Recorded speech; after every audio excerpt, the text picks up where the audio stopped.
Hello, everybody. It's Stephen here for the Idiot Quilter, and welcome to my weekly episode number 251 for February the 6th, 2024. And hope everybody has been doing okay the past week. Yeah, we're in February now. That's something, isn't it? So, time's just fine when you're having fun. So let's get right into the fun I've been having and the disappointments. Yeah, I'm not happy with this at all. This is the Art East Quilt Company's pattern for the Tartan Star quilt. And when I saw it on the cover of it, it was really cool. I thought, now, there is nothing against the pattern itself. The pattern is very well written. It was my fabric choices that really suck. If you look at it, I should have used higher contrast fabrics. The stars are not standing out the way they should stand out in this pattern.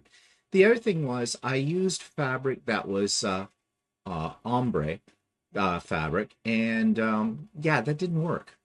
I should have read the pattern a little bit more closely and paid a little more attention to the fabric that the designer used, because that would have made it turn out that much better.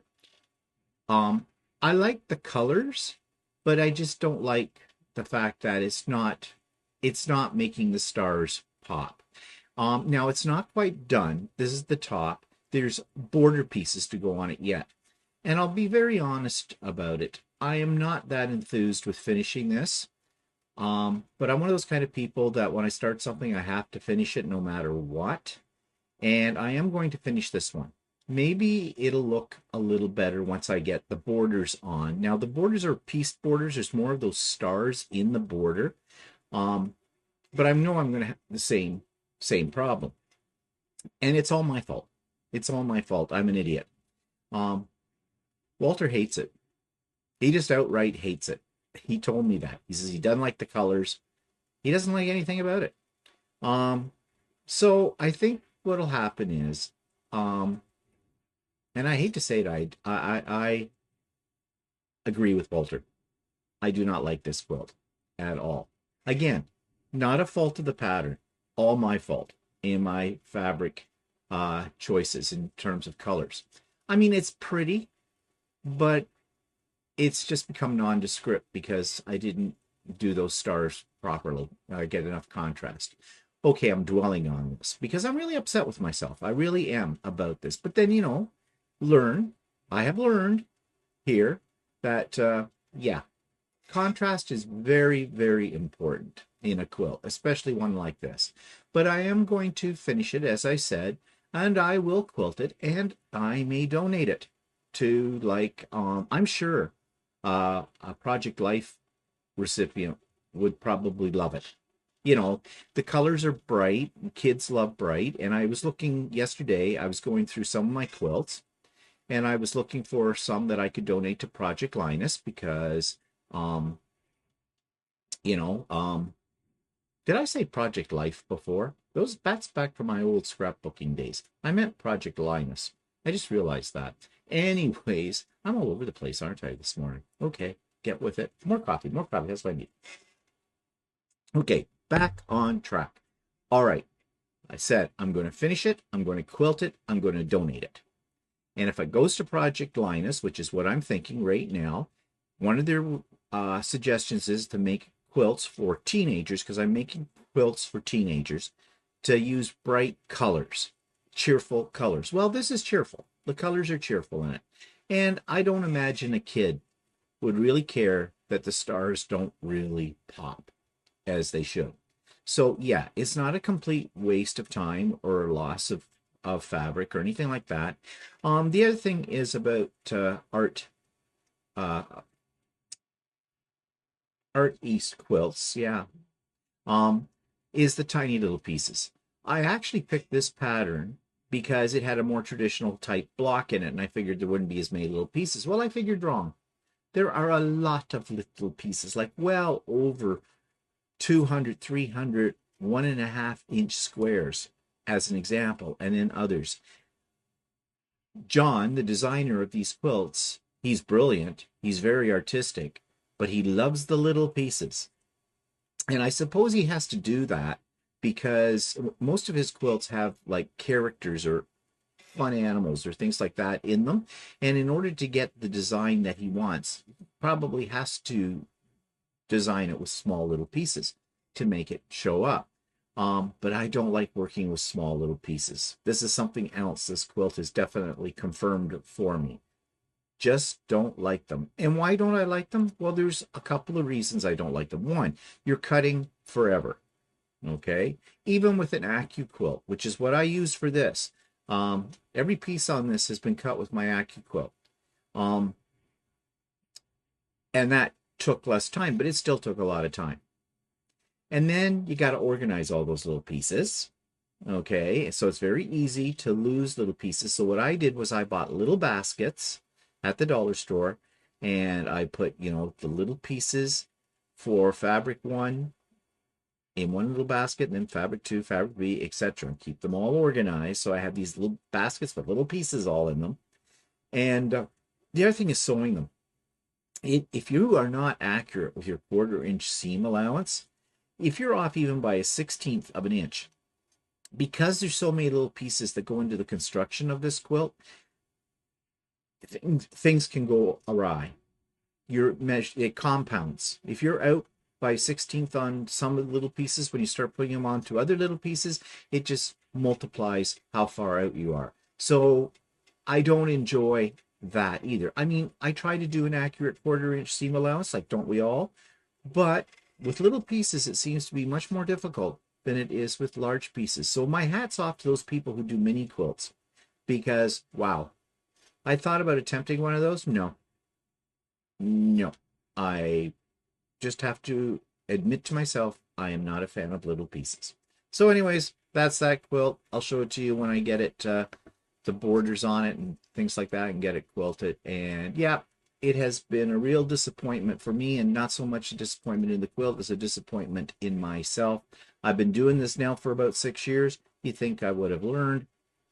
Thus, my name, the Idiot Quilter.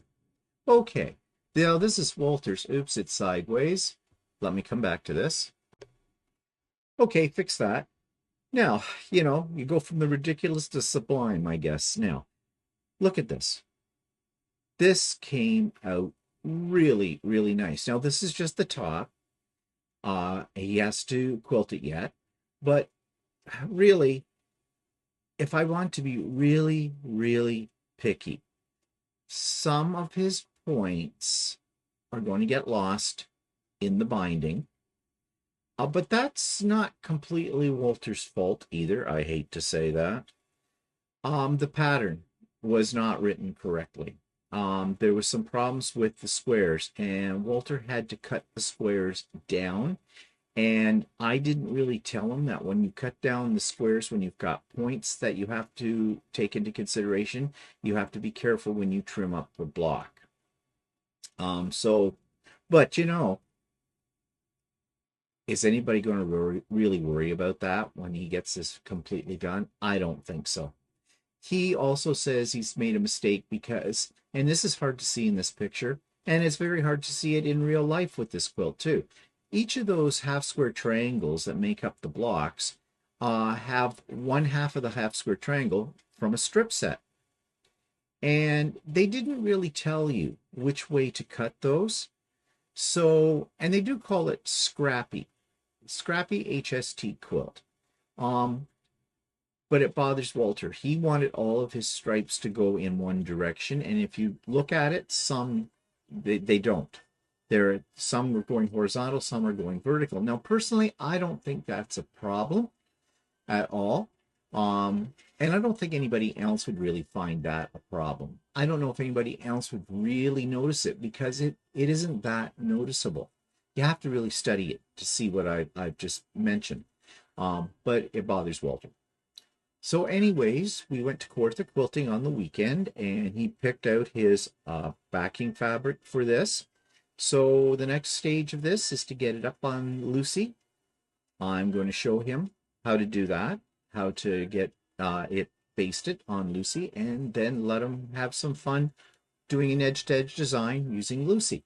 Now, we could come to blows, because Walter does not take instruction well.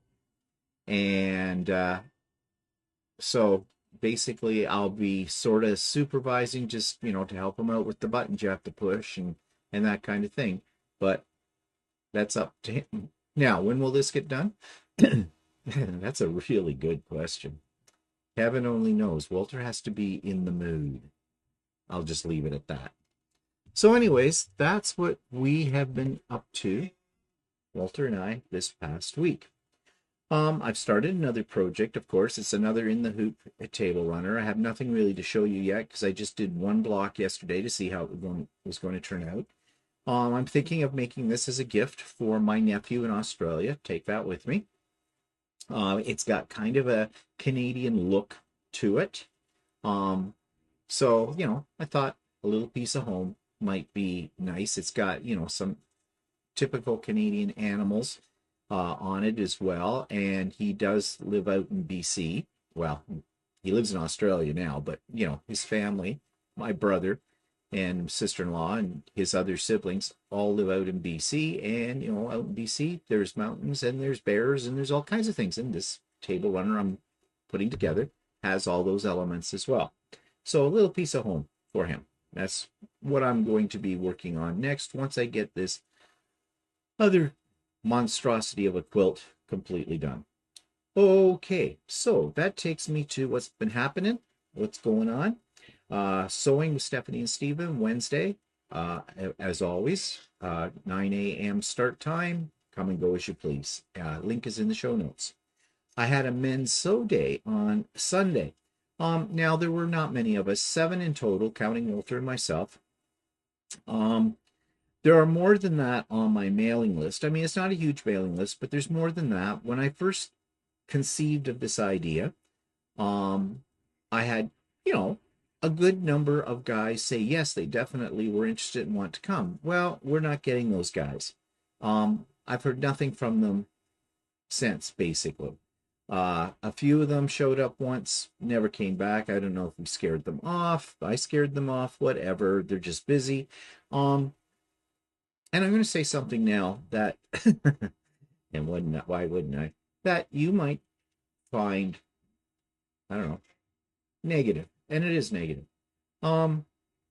Most of the men that are coming to the Men's Sew Day are gay, which is fine. Okay. And probably not a surprise to many of you out there. However, there is one thing about gay men. They're flaky. Yeah, they can be very flaky. Gay men never like to make firm commitments to things because something better may come along at the last minute. Now, that's just not something that's a characteristic solely of gay men. There are many people in the world of all sexes and all sexual orientations that have the same problem. You know what I mean. I'm sure you've got some friends that are like that. You invite them to dinner kind of a thing, and you want to get a firm commitment from them because you're trying to plan the dinner, and you never get the firm commitment until pretty close to the last minute. Or worse, they don't show up at the last minute or should call you at the last minute and say, oh, I'm sorry, something came up, I can't make it. You know the type? Well, okay. That's what I think I'm dealing with here. And as such, it's a little disheartening because, well, I give up one Sunday a month to run this. And, I could be doing something else. But the reality also is that, would I be doing anything else? Probably not. I mean, Sundays is when we do Stephen and Walter live, so we have a commitment there. So we're always home to do that, unless we're traveling. And what's there to do on a Sunday anyways? Go shopping? I don't shop. Not, quilt stores are closed on Sundays here. So where am I going to go? So yeah, the reality is I'm here anyways, and I'm probably sewing. So yeah, it's nice to have the company. But when people turn around and say, well, yeah, that's a great idea, love to come, put me on the mailing list, blah, blah, blah, and just never show up, then it makes you feel like, well, why bother? I said that to Walter. I've said this to him a couple of times over the past couple of months. I think I'm not going to run this anymore. I mean, those guys are more than welcome to join up on a pop-up sew day or something like that. I'll put them on the mailing list for that if they're interested. But then Walter said to me on Sunday, and this he does to me a lot, I get my mind pretty much made up about something, and he seems to be in agreement. And then at the last minute, he says to me, he changes things. He goes, well, maybe you shouldn't do that. And he said to me, maybe you should just continue doing it. I mean, the guys that are here, most of the ones that are here have been coming on a regular basis. He's right about that. And it's kind of pleasant. It's nice. Not kind of pleasant. It is pleasant. It's nice. It's different from pop-up sew days. It's different from sewing with where the majority of the quilters you're with are ladies. I'm not saying anything derogatory about the ladies. No, I enjoy those times as well. But there is a different atmosphere. I'm not going to say that it's a better atmosphere or a worse atmosphere. It's not. It's just different. And different sometimes, well, it's fun. So I'm not going to cancel it. I'm going to carry on with doing men's sew days. Those will always be the first Sunday of every month, with the exception of April. April, there won't be one because we'll be in Australia. So if there's any men out there listening, just giving you a little bit of a look here to the future. If there's any men out there that have thought about this and would like to join the mailing list, just send me an email. I'd be more than happy to add you. But yeah, we're going to carry on with the men's sewing day. And I guess the way I have to look at it is, it's not quantity, it's quality. And I enjoy myself with the gentlemen that attended, and they seem to have all enjoyed themselves too. So yeah, focus on that. That is the better thing to focus on. So that's what I'm going to do. Okay.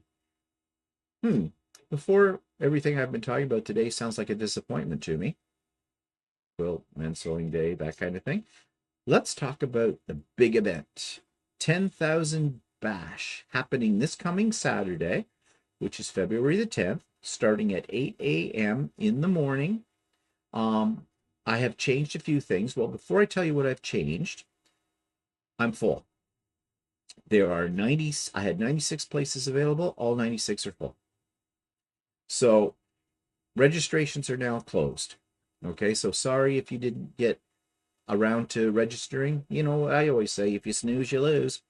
So yeah. Now, this is what I've changed.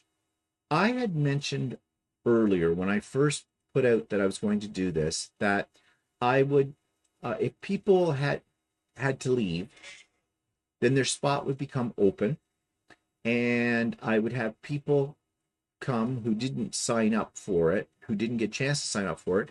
They could go into the waiting room, and as soon as a spot came available, I'd throw them in there. Yeah, that's not going to work. What was I thinking? The logistics of doing that just don't work, because it would mean that those people who had not signed up for the 10,000 Bash would have to have access to the Zoom link. And I'm not publicizing the Zoom link. It's a private thing, okay? It's not on YouTube. It is a private Zoom. So how would I know how to get that out to them? Yeah, that doesn't work. I wasn't starting a waiting list for this. With the retreats I do, I start a waiting list with the retreats. If someone cancels out, I give it to somebody on the waiting list, that spot, mainly because that event has guest speakers. There are some other events in that as well, which depend upon a stable audience. So that one I can set up a waiting list, but for this I could not, because there aren't any guest speakers, that kind of thing. And it's just a logistical nightmare for it. And a security problem too. I mean, if I publicize the Zoom link for the 10,000 Bash, people who, well, there are trolls out there, might try to crash it. And I don't want that. So I am sorry if you're one of the people who thought that maybe, you couldn't make a commitment or you didn't get a chance to register for whatever reason, that you were hoping that maybe, you'd be able to get in at some point during the day, that's not going to happen now. For those of you that are registered, you don't have to worry. I have a thing on the confirmation about in and out privileges. In that, it said basically there aren't any. That's changed. That spot is yours now all day long. How you wish to use it is totally up to you. If you need to go away for an hour, you can come right back in. That spot will be there for you. Okay? So, not to worry about it. I'm looking forward to this. Also, just as a side note, when I do the retreats, I'm monitoring everything through the whole day. I never get any sewing done. I don't even plan to do any sewing because there's so many little pieces that I have to keep running smoothly and scheduling in that for the retreats that, yeah, that's what I do. I'm a full-time moderator on that one. But on this, I don't need to be because it's going to be very much like a pop-up sew day. The only difference with this, actually, between a pop-up sew day and this event is I have prizes at this event. I don't on the pop-up sew day. So I will have to manage that as well. But I'm hoping to be able to get some work on one of my projects as well. So yeah, so that'll be good too. Because after all, it is a celebration. I want to have some fun too, because I'm celebrating too. Okay, so that's how that's all going to work. Now, those of you that are booked in, I'm assuming right now you have gotten your confirmation email. If you have not, the confirmation email is important to you because it has two links in there. One for the actual Zoom link for Saturday. So if you don't have that link, you can't get in. And the other is the link for my pattern for When Stars Collide. And it's a free pattern that I am giving to all of you that are participating in the 10,000 bash. Now, it's up to you whether you want to work on it that day or not. And I've already had an email from one individual who finished the top already. She's coming to the bash, of course, but she did this in advance, and you can do it in advance because I'm not going to be doing a sew along or tutorial about that. I'll be there, as I've said before, if you have questions about my pattern. And she also, in a sense, she's kind of my pattern tester. And her quilt came out beautiful. It is absolutely gorgeous. And I will be showing that on a future episode of the Idiot Quilter. But I may even show it during the bash as well, so people get an idea. And according to her, she had absolutely no problems with the pattern. Now, I did have an email this morning from somebody asking me about the 4.5 inch squares. I have an instruction to trim them down to the 5 inch squares down to 4.5 inch. And she's asking, well, why would you do that? This is for, I'm assuming she's talking about the blocks that are just a solid square, either a background square or a solid colored square. Well, I based the whole pattern on 5 inch charm pack squares. This is a charm pack friendly pattern. So if you're using yardage, yeah, you wouldn't need to really cut down the solid colored squares and the solid background squares, make them 5 inch and then trim them down. That wouldn't make sense, wasting fabric. You would just cut those at 4.5 inches. I looked at the pattern to see if there's something I need to add to that to make that clear, but I don't think I do. I think it's already inherited in the pattern because everything is a 4.5 inch square that creates the blocks. And so I think unless other people have a problem with that, I don't think I'm going to change anything right now in the pattern, but I do appreciate that individual telling me that and looking at it because yeah, I want to make sure this pattern is absolutely crystal clear for people. Because I have a way of picking up patterns that are filled with mistakes, and I don't want my pattern to be one of those. So I really appreciate what both those people have done with it, and that's great. So now if somebody else finds a problem with the pattern, once you take a look at it, please email me, let me know, and we'll see. I think it's pretty much 99.9% clear. I really do. Okay, now some of you are going to say, well, I couldn't go to the bash or I couldn't register for the bash, but I'd really like the pattern. Is there any way I can get it? Yes, there is. After this Saturday, in my show notes for all my videos that I'll put up next week, there will be a link to the pattern. So you can get it too, and it's free. Now, I'm not going to put it up there forever, though. I'm probably only going to have it up there for about a month, or not a month, probably a week, and then it'll disappear. I don't know if I'll ever sell the pattern because I don't have the facility to do so. And when I created the pattern, it wasn't to sell it. It was basically to see if I could write a pattern. Maybe down the road I'll write another pattern. I don't know. They're tricky things to write, okay? They're not easy. So we'll see. But anyways, that's how all of this will work. And again, if you have any questions about the 10,000 bash or about the pattern or about the day, just send me an email. I'll be happy to answer your questions. Okay, that takes me to things I would like to show you and demos, and that's such. So yeah, I said that we went to Kawartha Quilting on the weekend because Walter needed backing fabric for his quilt. And so I want to show you what I picked up while I was there because they were having a big sale. 30% off. So the big blue fabric that's sitting to the left-hand side underneath the pattern, that's backing fabric. And that's what I'm going to use to back the Stephanie's Ninja Star quilt that you saw a week or so ago. I haven't got it on Lucy yet.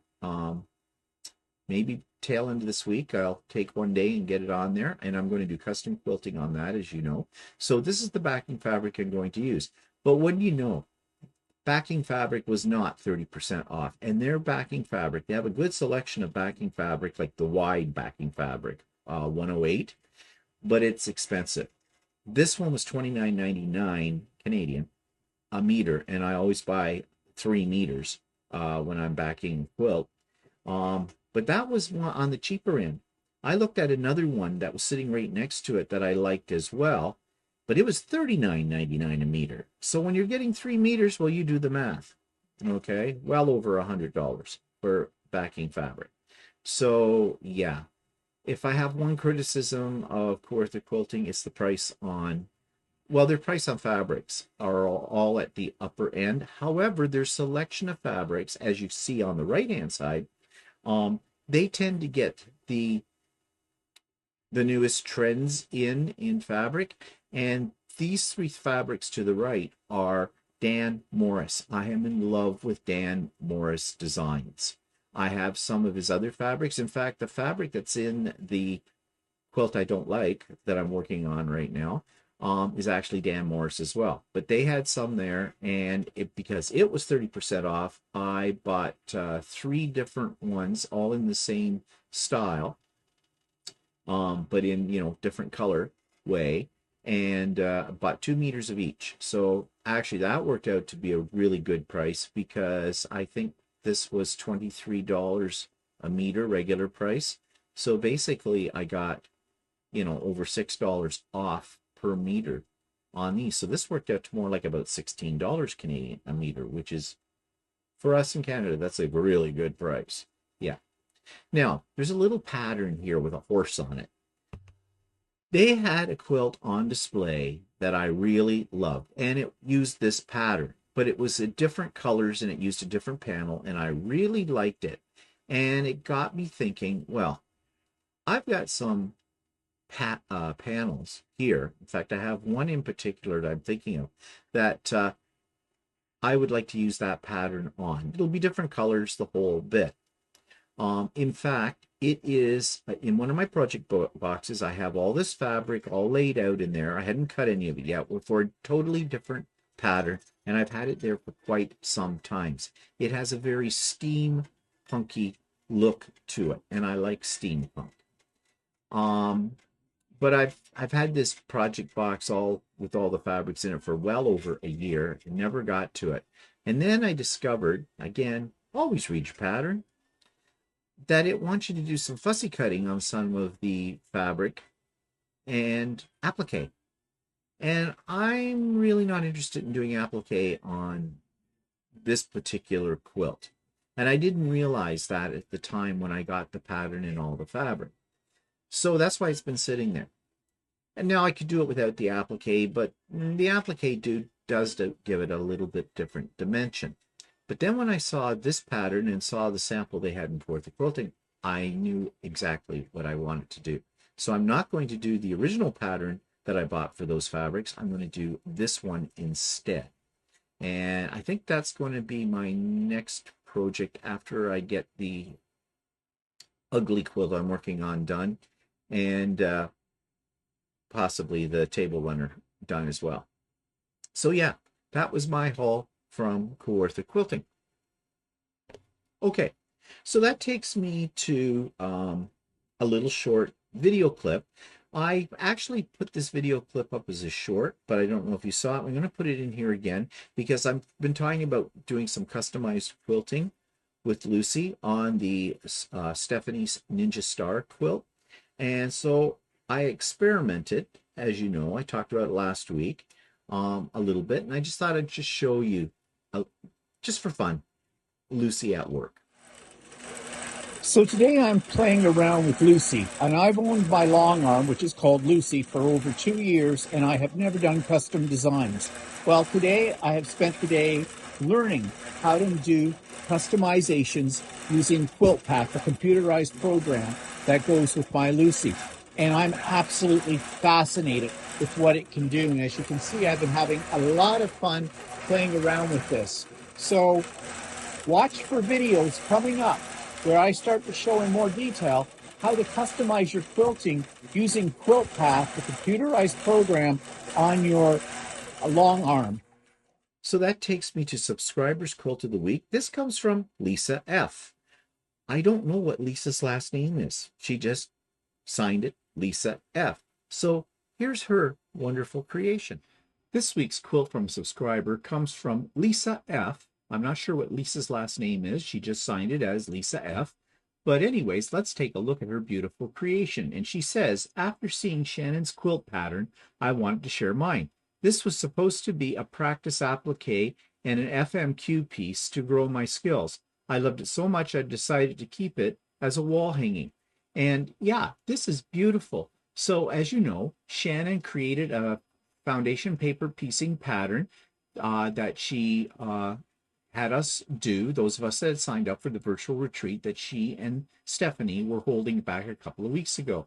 And you've seen my creation. Well, take a look at this. This is absolutely gorgeous. I love the addition of the applique sewing machine and the initial coming out of the sewing machine. I think that's really, really cool. And the quilting on it is very nice as well. And I'm just wondering if Lisa did this herself or whether this is computerized. I have a feeling this is just Lisa's talent. She did it on her own, free motion quilting. So this is absolutely gorgeous. I love it. And it'll make a lovely addition to any wall in your home. I'm sure it deserves to be displayed, Lisa. So thank you so much for sharing this. So the video clip of this week comes from a channel that I subscribe to and watch regularly. And the channel's called the Opinionated Quilter, and you've heard me talk about her before. She is a lady somewhere in the United States that owns her own quilt shop. And she is definitely matter of fact, to the point, and she does have a very, very firm opinion about things, and she shares it with people. You might find her a little off-putting even, but I have been watching her for a while, and I quite admire her because there's no nonsense. She tells you like it is. And in this particular video clip, she talks about a main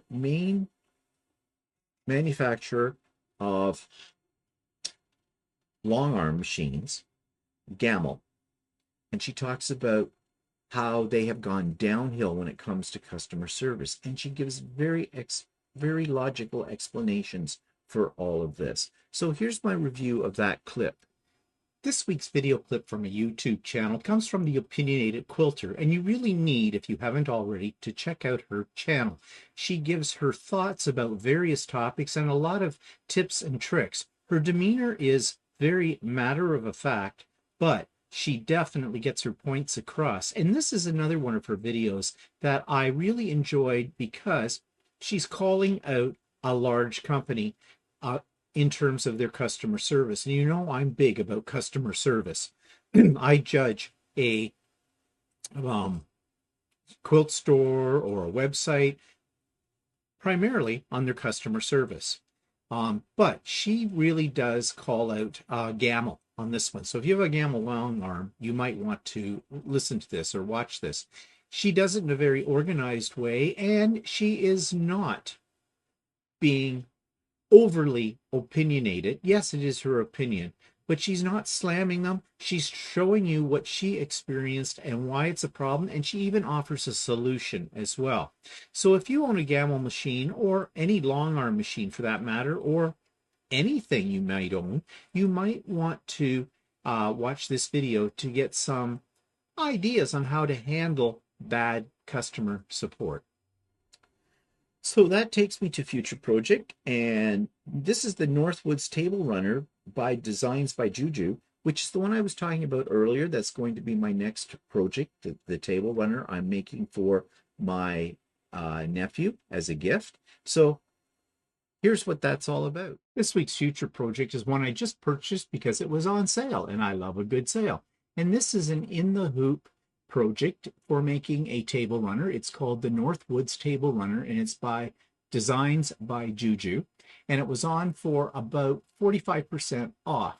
And I think it's really nice, and it definitely has a Canadian feel to it, as well, as you can see with the moose and the sort of indigenous designs, the owl, the canoe, the bears, the pine trees, all of that.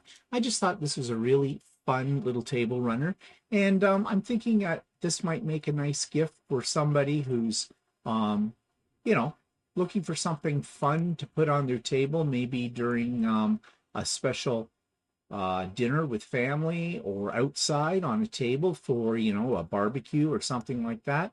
I think it's really kind of cute. Now, I probably won't use exactly the same colors as they used in this one.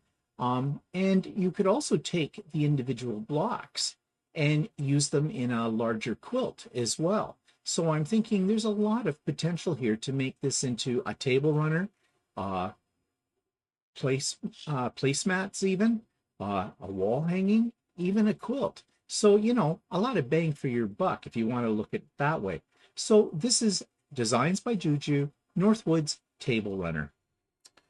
And I don't have any interviews on the horizon right at the moment. You saw my latest one from last week with Chris Marchini, and that was really good. And a lot of nice comments about that interview about Chris, which is great. And if you haven't checked out Rose City Originals, that's his YouTube channel, you should. So no teaser for an interview this week, and I don't know when I will have another interview. We'll see. We'll wait till the stars align for all of that. So, takes me to my review of an online quilt store. This one's called The Pickle Dish.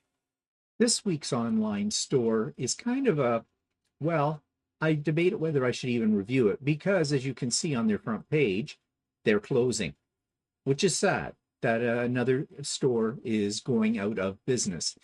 This is called the Pickle Dish Quilt Shop and Studio, and is located in Brighton, Ontario. And, well, let's just take a look, because right now they're having a sale, and they explain all of this down below on the page, and it just flashed out there. So let me see if I can find that again. Okay, so they give their explanation for why they're closing. Basically, their founder passed away in October of 22, and it is a family business, and so they've decided that, you know, enough is enough, and they're going to close. So I'm sorry that I just found this now, but let's take a look at their fabrics because they are having a sale, and check this out.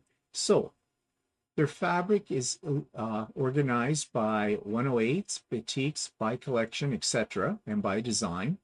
And let's just go in by collection and see what they have.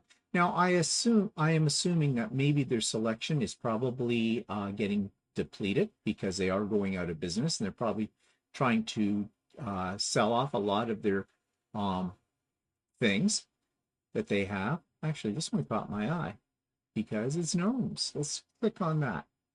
Savor the Gnomit.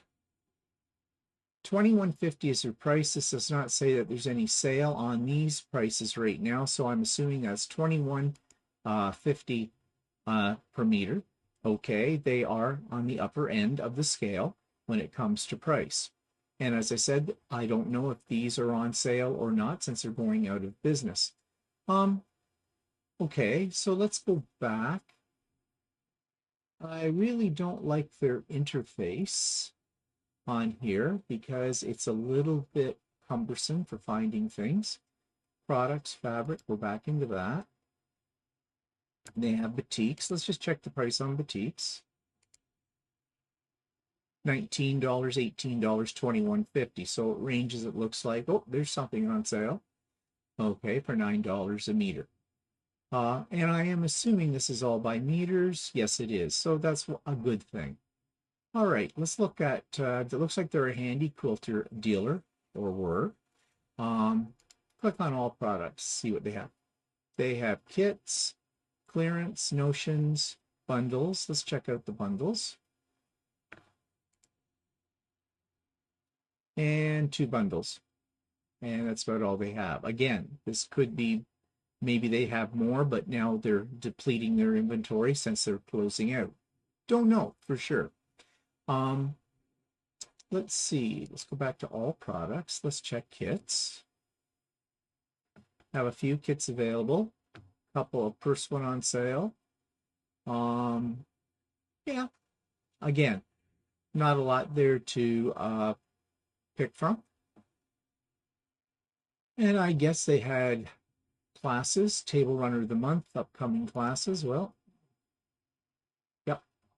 No upcoming classes because they're closing out. What else can we say about it? They did have quilting services. So you could rent their long arm or send it to them and they would quilt it for you, I'm assuming. Let's go back to all products. Let's check out the clearance. Might be some deals here.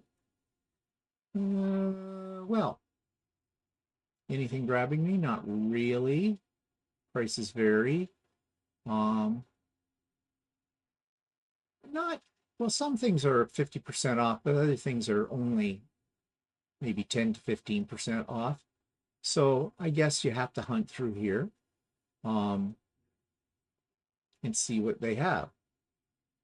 Okay, so really they have a newsletter as well. Not much more to say about the pickled dish. It is a shame it's going out of business, as I said. I wonder if they have something about their shipping. No, they don't have anything in here. Let's go to About Us. And About Us took me to clearance. Okay, try this again. Yeah, that doesn't help. Let's do a fake. No, it's got half a meter. Okay, you know, I'm not even going to bother. I probably should never have even reviewed this online quilt store, but I guess if you were doing a search, this came up, you'd know at least that they're going out of business. Again, that is too bad. Looks like they had a lot of potential, or probably did. I think they were in business for quite a few years. And yeah, so another one bites the dust, I guess, and that's the pickle dish. You may want to go to it very quickly, very soon, and see if you can find any deals. Okay, so just before I end today's episode, just a reminder again, the 10,000 bash, you're signed up for it. those of you that are, we'll see you on Saturday. Should be a great day. Should be lots of fun. And I'm hoping people get lots of things done. And, well, yeah, it's going to be great. For those of you that didn't get signed up for it, too bad. You missed out. But don't despair. I will have a pop-up sew day probably towards the end of February again. And there's always my retreat, which will come up in May. May 4th is the date for that. And that's all I can tell you right now because I haven't got anything firmly planned yet about registration and all of that. And that won't come out until the tail end of, well, the second half of April. When I get back from Australia, then I will reveal everything and get everything set up for that. Okay, so that's it for me. I hope you have a great week. I hope to see some of you at Sewing with Stephanie and Stephen tomorrow. See a bunch more of you on the Bash on Saturday. And of course, as always, my other videos during the week. So have a good one. We'll see you later. Bye-bye for now.